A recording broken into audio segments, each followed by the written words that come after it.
What's happening? Cool cat crew, it's your man Lion, and welcome back to the Lion's Den. Raw. So, yes, it is right now 9:41 and I am super effing stoked. We are going to see one of my most favorite scary. It was a book first, and literally it's what got me personally into scary stuff. If you know me, you know I like my scary stuff, even though I feel like I'm a little, female dog in the heat, if you know what I'm saying, when it comes to scary stuff, because I will jump and I will curse and I will run and stuff, but for some reason, I just like scary things. And truthfully, it started with 2 books, the Goosebumps series and Scary Stories to Tell in the Dark. And guess what's a movie now? Scary Stories to Tell in the Dark. So, I am beyond pumped for this review. You know how we get down in these reviews, alright? It's like a mini vlog type review, type little situation, you feel me? We're gonna be, I'm gonna try to make it a little spooky though, so you might hear some scary music in the background and all this other stuff. I don't know. Whatever comes to my head is what's gonna happen. But come with me on this journey. It will be one of the most lit, freaking dope, exciting reviews that you'll ever be a part of. So let's go ahead and get it.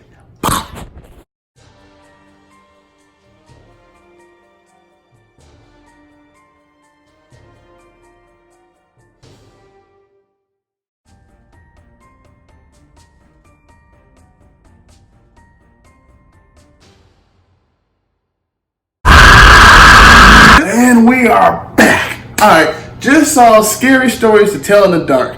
Literally, when I tell you I underestimated this movie, I underestimated the crap out of this movie. Alright, so boom. It starts off with some action, alright? Like, I'm thinking it's going to build up slowly, and maybe to others, it will build up slow, but to me, I thought this thing built up pretty darn fast, alright? So, you see 2 of the main characters, Ramon and Stella. You see Ramon driving in the car, you know what I'm saying? He cool breeze, he whipping in the whip, and you see Stella riding the bike, right? So Stella's on the way home. They never really say where Ramon's headed to, but we find that out later. Augie, and you have Chuck or Charlie, right? Well, then you have Ruthie as well, and Tommy, right? Technically Harold. But anyway, so from beginning to end, it really brought you in, right? So it made you question some things. It made you wonder different things. So it starts off, and you notice that Stella is a writer. Stella and her friends, they're going trick-or-treating. Now, this is their last year in high school. My adults out there, you know how that be. It's kind of crazy. It's a wacky time. You know what I'm saying? There's a little bit of chemistry with Stella and Ramon, okay? Now, Augie, how can I put it? Augie reminded me a lot of me, kind of sort of in high school. Like, he's just really sweet guy. I'm going to be brutally honest with you guys. He's a really sweet guy, but you can tell he is just looking for some action, but he's trying to do it in the most nicest, kindest way as possible. But he, the teenage hormones, bro, they be out here. But anyway, so it's Stella, Augie, Ramon, and Charlie. They all go running around. So Stella, right, mind you, this is the part that gets me. Stella is the main reason why all this ish happened. All this stuff that's going on in the story? Yeah, shorty. It's your fault. But anyway, Stella goes, "You want to see a haunted house?" Ramon goes, "Yeah." So now, everybody's going to this freaking haunted house. I almost said stupid, but no, it's not this freaking haunted house, right? Augie is like, "Y'all tripping. We shouldn't even be here. This is trespassing. This is B&E. Like, bro, there's clearly a fence around the mug for a reason. There's a lock on the mug for a reason." And I have to say it, Charlie, he's just funny. So he's just like, cool. And this goes on. That's his character. So anyway, Sarah Bellows' house. If you guys have read the story, you already know what I'm talking about. If you haven't, read the story before you see the movie. That way you can kind of cross compare. It was pretty spot on, not gonna lie. Anyway, back to it. So, they're in the house now. They're wandering around, they're looking around, as these kids do. If it was me, you ain't gonna catch Lionheart in that piece, bro. I'll see y'all tomorrow. And I'm telling you, if y'all did something bad, don't associate with me because I'm snitching, you feel me? This is the afterlife we're talking about. This is some crazy stuff we're talking about. I want no parts of that. I want no smoke. You feel me? So, anyway, they're wandering around, they're looking around. Stella and Ramon. So now, Stella's telling a story about Cerebello, so Ramon's just like, yeah, that's pretty cool. And you know, Stella's like trying to be flirty, but still tell the story. They both had a liking to really, really creepy, scary, weird stuff. And they found where they would keep Sarah, okay?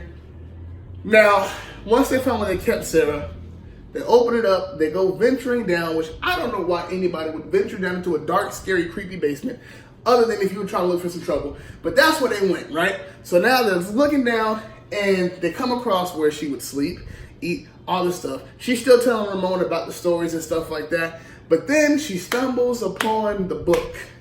Y'all know what book I'm talking about. If y'all don't know what book I'm talking about, like I said, read the book. If you don't want to read the book, get the audio book. You don't want to do that, just go see the movie. I promise you, I'm not spoiling much, trust me.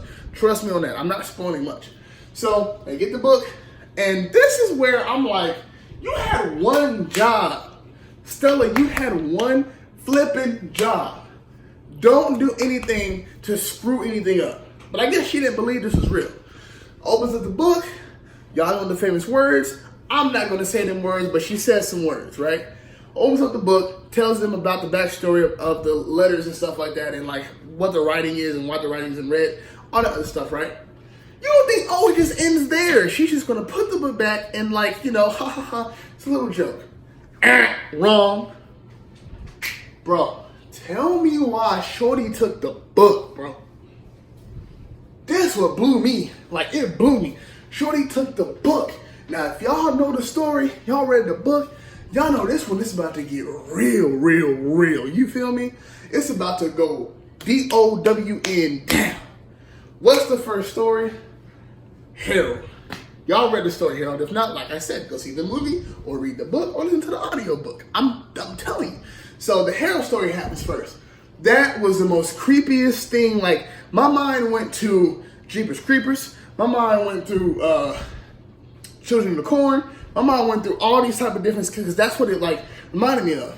And already I'm on 10 now, right?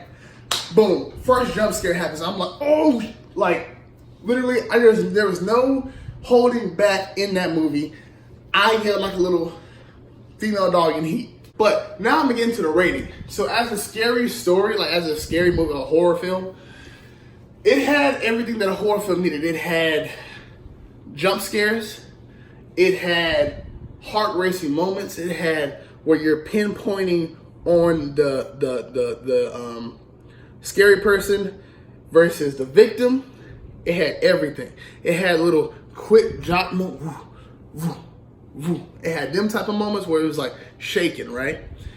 But then the main part of a horror film, you have to really be scared. If I'm me as a moviegoer, I want to be scared of whatever's coming after the victim. It had every part of that in every story. Every story, I was scared that this thing was mad real. You feel me? So, based on that, I'm going to give it a 9 out of 10. Only reason why I'm not giving it a perfect 10 out of 10 is because I just wish maybe just a little bit more jump scares, right? Maybe that's just me, maybe I'm getting used to it. I highly doubt it. But just a little bit more jump scares, and that would have got a perfect 10 piece. But I give it a 9 out of 10, right? So, as far as a storyline goes, right?